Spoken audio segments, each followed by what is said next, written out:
Hello बच्चों, तो कैसे हैं आप सब लोग। यार मैं उम्मीद करता हूँ आप बहुत ही ज्यादा बेहतरीन होंगे। आपकी जो पढ़ाई है बेटा वो सुपर से ऊपर लेवल की चल रही होगी। तो बेटा एक और शानदार जानदार रैपिड रिवीजन लेक्चर में मैं आपका स्वागत करता हूँ। और आज हम रिवाइज करने वाले हैं बेटा बॉडी फ्लूइड्स एंड सर्कुलेशन का लेक्चर फोर्थ। तो मैं उम्मीद करता हूँ आप बेटा तैयार होंगे इस लेक्चर के लिए। तो शुरू करें बेटा आज का लेक्चर। तो बिना किसी देरी के आज का लेक्चर शुरू करते हैं। तो देखो जरा ध्यान से। तो बेटा आपको याद होगा मैंने जो है आपको इस लेक्चर के अंदर एक एडवांस कंसेप्ट दिया था, और कंसेप्ट ये था कि अब आपको ये चेक नहीं करना है सिर्फ कि ए जो है ए बी को दे सकता है नहीं दे सकता, ओ बी को दे सकता है नहीं दे सकता, ए बी ए को दे सकता है नहीं दे सकता। आपको चेक करना है पॉजिटिव और नेगेटिव के साथ। जैसे कि बेटा क्वेश्चन क्या है, क्या A negative blood group A B positive को ब्लड दे सकता है, हाँ या ना, सवाल ये है। अब आप बेटा जर्नली अगर मैं आपसे ए और ए बी का कनेक्शन पूछता तो आप मुझे जर्नली बता देते, ठीक है। बट जैसे ही मैंने पॉजिटिव नेगेटिव को जोड़ा तो आपका बेटा भेजा हिल गया। क्यों? क्योंकि आपको ऐसा कुछ कंसेप्ट नहीं आता। बट होता क्या बेटा, आपको टुकड़ों में ये सवाल करना है। कैसे? नेगेटिव को नेगेटिव की तरह ट्रीट करो और बाकी जो एबीओ ग्रुपिंग को है जो एवीओ ग्रुपिंग की तरह ट्रीट करो, यानी कि इसको ब्लड ग्रुप को तोड़ दो बेटा। आरएच ग्रुपिंग और एवीओ ग्रुपिंग में देखो पहले नेगेटिव पॉजिटिव को पकड़ लेते हैं। क्या बेटा देने वाला कौन है? आपका नेगेटिव ब्लड ग्रुप। लेने वाला कौन सा है? पॉजिटिव। क्या नेगेटिव पॉजिटिव को दे सकता है? आप कहोगे हाँ सर ने हमें बताया था नेगेटिव पॉजिटिव को भी दे सकता है, नेगेटिव को भी दे सकता है। पॉजिटिव सिर्फ और सिर्फ पॉजिटिव को देता है, वो नेगेटिव को नहीं दे सकता। क्लियर हो गया ये कंसेप्ट? तो आपको पता है नेगेटिव पॉजिटिव को दे सकता है, तो एक बैरियर आपका कंप्लीट। दूसरा आता है ए जो है ए बी को देना चाहता है। दैट मींस देने वाले का चेक करते हैं बेटा एंटीजन, लेने वाले का एंटीबॉडी। तो ए ब्लड ग्रुप वाले के पास एंटीजन कौन सा होगा? ए। और ए बी के पास एंटीबॉडी कौन सी होती है? अरे यार कोई सी एंटीबॉडी नहीं होती, नील। दैट मींस एंटीजन एंटीबॉडी का रिएक्शन होने का सवाल ही पैदा नहीं होता, क्योंकि वहां कोई एंटीबॉडी ही नहीं है। दैट मींस बेटा एबीओ ग्रुपिंग की मेथड से देखते हो तो वो भी बेटा कंसेप्ट टिक हो चुका है और आरएच का भी कंसेप्ट टिक हो चुका है। दैट मींस दोनों जब कंडीशन सेटिस्फाई हो जाती है तब आप कह सकते हो कि बेटा ए नेगेटिव आपका ब्लड दे सकता है किसको? ए बी पॉजिटिव को। अगर इनमें से बेटा एक भी कंडीशन आपकी फेल कर जाती है तो वो उसको ब्लड नहीं दे सकता है। दोनों कंडीशन का पास होना बहुत ही ज्यादा जरूरी है, तभी वो उसको बेटा ब्लड दे पाएगा। Is it clear to you और नॉट? बेटा बहुत हाई लेवल का सवाल है और जो है बेटा नहीं आएगा, बिल्कुल चांसेस नहीं है आपसे पूछा जाए, ठीक है बेटा। ओ नेगेटिव जो है बेटा एक्चुअल में आपका यूनिवर्सल डोनर होता है, क्योंकि नेगेटिव पॉजिटिव को भी दे सकता है, नेगेटिव को भी दे सकता है। जबकि जो लेने वाला है वो होता है बेटा आपका A B positive universal recipient. But आपसे ये भी नहीं पूछा जाएगा, आपसे सिंपल सा ये पूछा जाएगा यूनिवर्सल डोनर कौन है, तो आप बता दोगे ओ। और अगर यूनिवर्सल रेसिपिएंट पूछा जाए तो ए बी। बट एक्चुअल में बेटा ओ नेगेटिव होता है। ओ नेगेटिव बेटा इतना रेयर ब्लड ग्रुप होता है, ये ब्लड ग्रुप किसी को भी चढ़ाया जा सकता है, समझ रहे हो आप बेटा। और ए बी पॉजिटिव हर किसी से ले सकता है, समझ रहे हो। इसलिए बेटा ओ नेगेटिव यूनिवर्सल डोनर है, हर किसी को बांट सकता है अपना ब्लड। और ए बी पॉजिटिव एक्चुअल में सबसे अपना ब्लड एक्चुअल में ले सकता है दूसरों से ब्लड, ठीक है बेटा। आपको समझ में आ गया। इसके बाद हम बात करते हैं बेटा आर एच इनकॉम्पेटिबिलिटी यानी कि मिसमैचिंग के बारे में। एक बेटा मिसमैचिंग का केस आपको देखने को मिलता है मम्मी और बच्चे के बीच में, यानी कि मदर जब बेटा फीटस ओ सॉरी बेटा जब फीटस आपकी बेटा माँ के किस में होता है? पेट में होता है, ठीक है। ऐसा ऊपर ऊपर से बोल देते हैं हम, ठीक है। आपको पता है एक्चुअल में लोकेशन क्या होती है। तो बेटा अगर आपकी सपोज करो माँ जो है बेटा वो प्रेग्नेंट है और मदर जो है वो है आर एच नेगेटिव, और जो बच्चा पैदा हुआ है वो है बेटा आपका आर एच पॉजिटिव, ठीक है। तो होगा क्या, पहला बेबी जो होगा वो तो बेटा नॉर्मल होगा, सेफ होगा। बट सेकंड बेबी जो है वो बेटा जॉन्डिस और एनीमिया शो करेगा। और ये जो जॉन्डिस एंड एनीमिया ये जो शो कर रहा है ना बेटा, इसी को हम कहते हैं इरिथ्रोब्लास्टोसिस फीटलिस। क्या होता है ये, अब जो है इन डिटेल जानते हैं। देखो जरा ध्यान से, देखो बेटा जब हम बात करते हैं फर्स्ट प्रेगनेंसी के केस में तो आपको यहाँ क्या दिख रहा है? आपको यहाँ बेटा एक रेड कलर का स्ट्रक्चर दिख रहा होगा जिसे हम कहते हैं प्लेसेंटा। उससे एक कॉर्ड जैसा स्ट्रक्चर निकल रहा है जिसे कहते हैं बेटा अम्बिलिकल कॉर्ड। फिर वो किससे अटैच है? वो एक्चुअल में बेटा आपके बेबी आप कह सकते हो फीटस से अटैच है। और फीटस जहां प्रेजेंट होता है वो होता है बेटा जगह यूटेरस। एक्चुअल में उसको जहां प्रेजेंट है उस कैविटी को कहते हैं बेटा यूटेराइन कैविटी। अब प्लेसेंटा बेटा एक्ट करता है as a barrier between mother and foetus, ठीक है। एक एक ऐसा समझो बैरियर है बेटा। ये क्या करता है? ये आपका रोकता है मिक्सिंग ऑफ ब्लड को।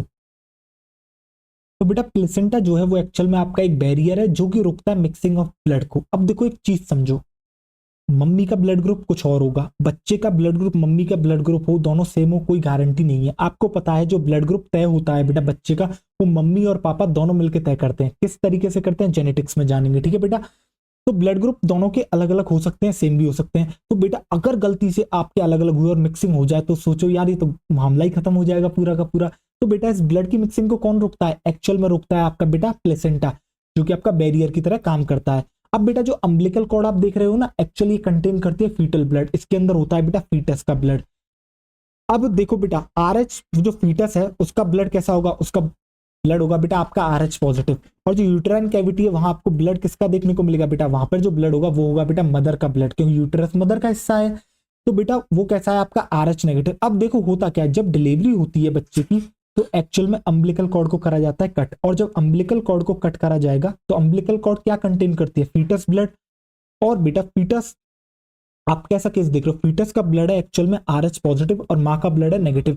तो होगा क्या, जब उसे कट करोगे तो बेटा चांसेस होते हैं मिक्सिंग ऑफ ब्लड के, ठीक है, मदर और फीटस के ब्लड का मिक्सिंग का चांसेस होते हैं। और आपको पता है जो फीटस का ब्लड है वो है एक्चुअल में RH पॉजिटिव। अब होगा क्या, जब ये बेटा ब्लड ग्रुप आएगा उसके पास RH एंटीजन प्रेजेंट है, वो RH एंटीजन जब बेटा आपके मदर के ब्लड से मिलेगा, उसके पास तो कोई एंटीजन नहीं है बेटा RH, मदर का ब्लड तो नहीं जानता, तो वो स्टार्ट करना प्रोड्यूस कर देता है बेटा क्या? आपके RH एंटीबॉडी। जो होता है बेटा मिक्सिंग ऑफ ब्लड वो बहुत ही छोटा अमाउंट होता है, ठीक है, इसलिए वो क्लंपिंग ज्यादा दिखती नहीं है और कुछ मेजर एज सच डैमेज होता नहीं है, ठीक है। बट पहले बेबी की डिलीवरी हो चुकी है तो पहला बेबी होता है नॉर्मल। बट अब आप एक चीज याद रखो, RH एंटीबॉडी माँ के ब्लड में फॉर्म हो चुकी है एक्चुअल में, वो वहीं पर प्रेजेंट रहेंगी। इसके अलावा बेटा एंटीबॉडी के साथ साथ बनती है कुछ मेमोरी सेल्स जो कि याद रखती है अच्छा ऐसा इवेंट हुआ था, अगर अगली बार हुआ तो बेटा बहुत तेजी से प्रोड्यूस करती हैं आपके एंटीबॉडीज, ठीक है बेटा। तो ये कंडीशन हो चुकी है। अब सपोज करो सेकंड प्रेगनेंसी होती है और सेकंड प्रेगनेंसी में पता है कमाल क्या होता है, फिर से बच्चा RH पॉजिटिव हो जाता है। बेटा मदर का तो ब्लड ग्रुप बदल नहीं सकता, मदर तो अभी भी RH नेगेटिव है। अब होगा क्या बेटा, RH एंटीबॉडी ऑलरेडी प्रेजेंट है किसमें? आपके मदर में। अब होता क्या है, ये जो एंटीबॉडीज आप देख रहे हो, ये जो RH एंटीबॉडी होती है ये होती है बेटा बहुत स्मॉल, और ये क्रॉस कर जाती है प्लेसेंटा को, और क्रॉस करके प्लेसेंटा बेटा कहाँ जाती है? फीटस के पास जाती है। और बेटा वहां इनको पता है RH पॉजिटिव प्रेजेंट है, अच्छा तो बेटा उनको पता है वहां फीटस का ब्लड है, तो ये एंटीबॉडी क्या करती है? उस एंटीजन के पास जाती है, RH एंटीजन के पास, और जो है बेटा अटैक कर देती है, क्लंपिंग हो जाती है, एंटीजन एंटीबॉडी रिएक्शन हो जाती है। तो इससे होता क्या है बेटा, जो फीटस का RBC होता है उसका डिस्ट्रक्शन शुरू हो जाता है। देखो destruction of foetus RBC, foetus survive करता है बेटा जॉन्डिस से और अनीमिया से, और ये कंडीशन बेटा लाइफ थ्रेटनिंग हो जाती है, बच्चा मर भी सकता है। इसी को कहते हैं इरिथ्रोब्लास्टोसिस फीटलिस। क्या आपको क्लियर होगी बेटा इरिथ्रोब्लास्टोफीटलिस कब हो सकती है, क्या कंडीशंस है, तब आपको समझ में आ चुका है। ट्रीटमेंट क्या है? अब सोचो अगर आप पहली डिलीवरी हुई उसी समय RH एंटीबॉडी बनी तो क्यों ना हम उसी समय एंटी RH एंटीबॉडीज दे दें, तो बेटा वो उसको वहीं डिस्ट्रॉय कर देंगी। तो after the delivery of the first child mother को बेटा तुरंत के तुरंत आपको एंटी RH एंटीबॉडीज दे देनी चाहिए, जिससे कि उन RH एंटीबॉडीज को बेटा खत्म करा जा सके, ठीक है, समझ में आ गया। इसके बाद हम पढ़ते हैं बेटा लिम्फ के बारे में। लिम्फ जो कि टिश्यू फ्लूइड भी है, ठीक है।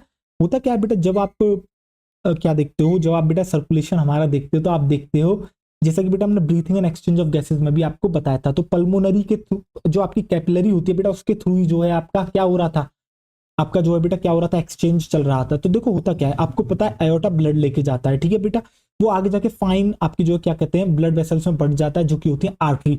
आर्टरी आगे और डिवाइड करके बनाती है आपके आर्टीरियोल, आर्टीरियोल डिवाइड करके बनाते हैं बेटा कैपिलरी, और कई सारी कैपिलरी मिलके बनाती हैं बेटा वेन्यूल्स, और वेन्यूल्स मिलके बनाते हैं वेन, और वेन्स आगे जाके जुड़ती हैं बेटा वेने केवा में, और वेने केवा फिर से ब्लड दे देती है हर्ट को।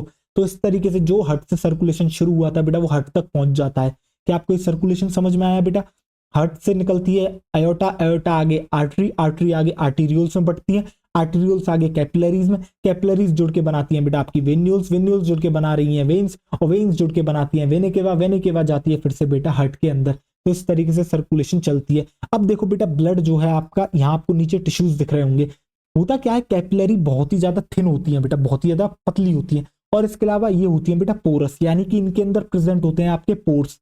अब जैसे ही ब्लड बेटा आपके कैपिलरी तक पहुंचेगा तो होगा क्या, आपको पता है ब्लड प्लाज्मा और बेटा फॉर्म्ड एलिमेंट से मिलकर बना हुआ है। प्लाज्मा के अंदर कुछ प्रोटीन्स होते हैं जो बेटा थोड़े बड़े साइज के होते हैं, जो इन पोर्स से पार नहीं कर सकते, तो मोस्ट ऑफ द प्लाज्मा तो बेटा ड्रेन आउट हो जाएगा और टिश्यू के आसपास इकट्ठा हो जाएगा। इसी को कहते हैं बेटा टिश्यू फ्लूइड या फिर इंटरस्टिशियल फ्लूइड। देखो जो आपका बेटा प्लाज्मा निकल के आया है, जो ब्लड बेटा फिल्टर आउट हो गया है, अगर आप देखोगे तो most of the plasma party filter out हुआ है, वो क्या हो गया, टिश्यूज के अराउंड इकट्ठा हो गया है। इसी को कहते हैं टिश्यू फ्लूइड या फिर इंटरस्टिशियल फ्लूइड।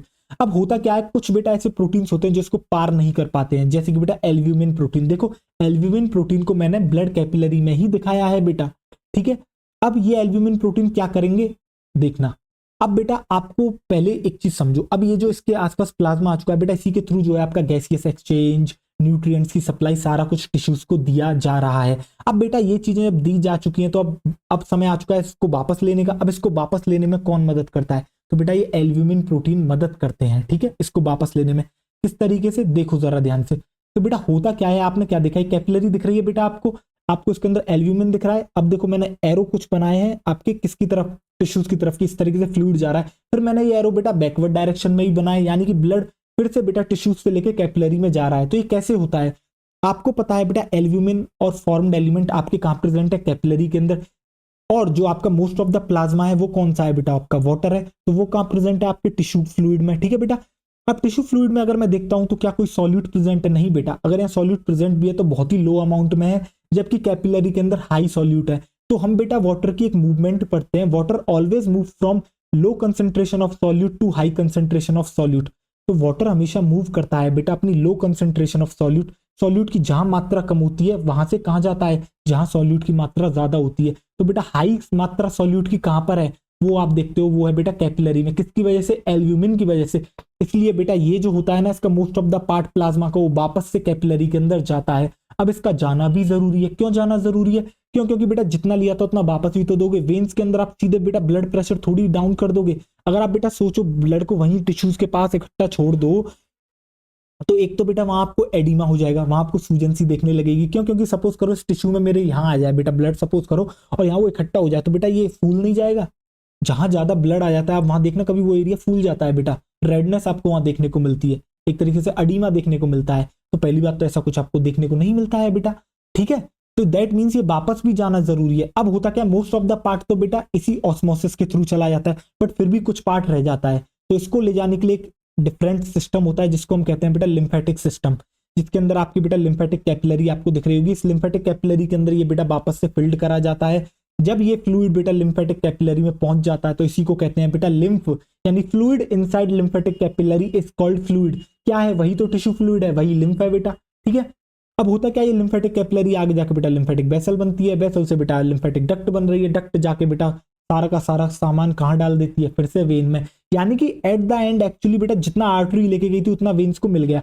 जो काम था exchange of gases, nutrient supply करना, किसी वेस्ट प्रोडक्ट को लाना, वो सारा काम हो गया, ठीक है बेटा। इस तरीके से जो है ये सिस्टम चलता है। आपको समझ में आ गया, जितना दिया उतना वापस ले लिया। अब याद आया आपको, मैंने एक बात लिखाई थी, एल्ब्यूमिन हेल्प करता है ऑस्मोटिक बैलेंस में।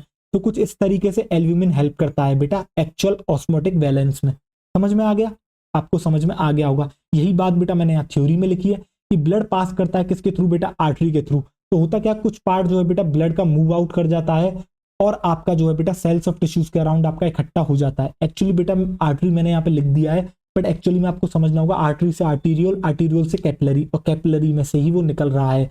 अगर ये कैपिलरी आपके प्रेजेंट है बेटा कहाँ पे, लंग्स के अंदर, तो हम इनको कह रहे थे बेटा पल्मोनरी कैपिलरी। याद आ गया बेटा, सिर्फ नाम बदलते जाते हैं बेटा, जैसे कि पल्मोनरी आर्टरी, यानी कि जिस ऑर्गन के पास जो जा रहा है उसको उसी का नाम दे दिया जाता है, ठीक है बेटा। अब ये जो फ्लूइड जो टिश्यूज के अराउंड इकट्ठा हुआ है इसी को कहते हैं बेटा टिश्यू फ्लूइड या फिर इंटरस्टिशियल फ्लूइड। अब टिश्यू फ्लूइड का खासियत क्या होता है बेटा, देखो जो प्लाज्मा देखा ना आपने बेटा, प्लाज्मा के अंदर मिनरल्स प्रेजेंट थे, बिल्कुल थे, वही सेम सारे मिनरल्स प्रेजेंट होते हैं किसके अंदर, आपके टिश्यू फ्लूइड के अंदर।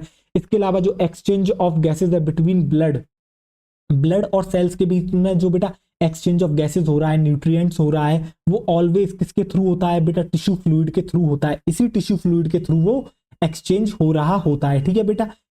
जो एल्ब्यूमिन प्रोटीन प्रेजेंट है, देखो वो वाली बात जो मैंने आपको बताई थी वो मैंने यहाँ लिख भी दी है। एल्ब्यूमिन प्रेजेंट होता है कैपिलरी के अंदर, यानी कि सॉल्यूट कंसंट्रेशन कहाँ ज्यादा हो गई बेटा, आपकी बेटा सॉल्यूट कंसंट्रेशन ज्यादा होगी कैपिलरी के अंदर। इसकी वजह से क्या होता है, जो मोस्ट ऑफ द प्लाज्मा होता है यानी कि वाटर, वो मूव कर जाता है बैक टू द बेटा कहाँ पे, कैपिलरी में, और इसी को कहते हैं बेटा आपके ऑस्मोसिस। क्यों मूव करा, क्योंकि बेटा सॉल्यूट की कंसंट्रेशन कहाँ ज्यादा है, ब्लड कैपिलरी में आपके, एज कंपेयर टू कहाँ पे बेटा, टिश्यूज के, टिश्यूज में लो सॉल्यूट की कंसंट्रेशन है, ठीक है बेटा। फिर हम बात करते हैं लिम्फ क्या होता है, ये मैं आपको बता चुका हूँ बेटा। ब्लड में से अगर आप आरबीसी, प्लेटलेट और लार्ज प्रोटीन हटा दो तो जो बचता है वो लिम्फ होता है। और मैंने आपको एक बात और बता रखी है बेटा, जितने भी आप फ्लूइड देखते हो बॉडी फ्लूइड्स वो सारे के सारे ब्लड से ही बने हैं बेटा, ठीक है। कलरलेस होता है क्योंकि आरबीसी प्रेजेंट नहीं है बेटा। इंपॉर्टेंट कैरियर होता है किसके लिए, न्यूट्रिएंट्स और हार्मोन्स के लिए। इसके अलावा लिम्फ कंटेन करता है बेटा स्पेशलाइज्ड लिम्फोसाइट्स, यहाँ भी बेटा डब्ल्यूबीसी प्रेजेंट होती है। पूरे बॉडी में बेटा डब्ल्यूबीसी प्रेजेंट है। जब ब्लड के अंदर प्रेजेंट है तो लिम्फ के अंदर क्यों नहीं होंगी, लिम्फ के अंदर भी बेटा डब्ल्यूबीसी प्रेजेंट होती है, ठीक है बेटा। और ये जो डब्ल्यूबीसी होती है बेटा किसके लिए रेस्पॉन्सिबल होती है, responsible for immune response of the body.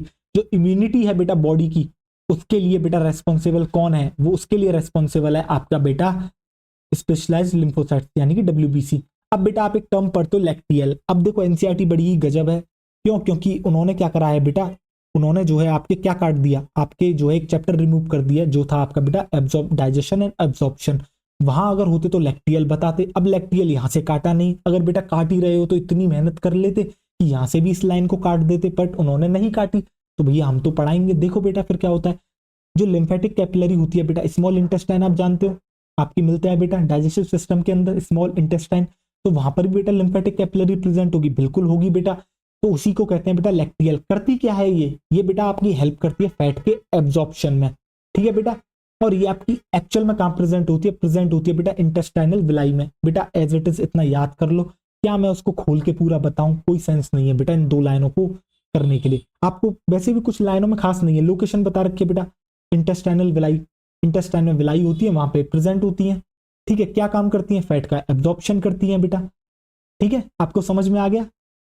तो मुझे नहीं लगता शायद मैंने इस लेक्चर में और कुछ पढ़ाया था, नहीं बेटा, ठीक है। तो बेटा थैंक यू सो मच, आपने लेक्चर यहाँ तक देखा। तो मिलते हैं अगले लेक्चर में, तब तक बाय बाय, टेक केयर। आप अपना ख्याल रखें, पढ़ाई करते रहें, रिवीजन करते रहें।